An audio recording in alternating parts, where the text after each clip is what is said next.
എല്ലാവർക്കും നമസ്കാരം. എങ്ങനെയുണ്ട്? സൂപ്പർ താരമാണ് കേട്ടോ. നല്ല രസമുണ്ട് കാണാൻ, നല്ല സന്തോഷമാണ്. പെരുവിടത്തിലെല്ലായിടത്തും ഉണ്ട്. എല്ലാ സ്ഥലത്തും ഞാൻ എൻ്റെ തണ്ടൊടിച്ചു കുത്തിയിട്ടുണ്ട്. ഒരു കൈപ്പത്തി നീളത്തിനുള്ള തണ്ട് മതി കിളിച്ചേട്ട്. വെള്ളക്കൊന്നയെന്നും മണിക്കൊന്നയെന്നൊക്കെ പറയാം. മണിക്കൊന്നയെന്ന് പറയണതാണ് നല്ലത്.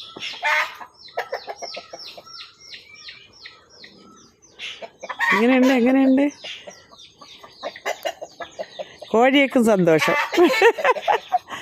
എനിക്കും സന്തോഷം, എല്ലാവർക്കും സന്തോഷം. എൻ്റെ സന്തോഷം നിങ്ങൾക്കും. കോഴികളും ഇതെല്ലാം കണ്ടുകൊണ്ടിരിക്കുകയാണ് കേട്ടാ.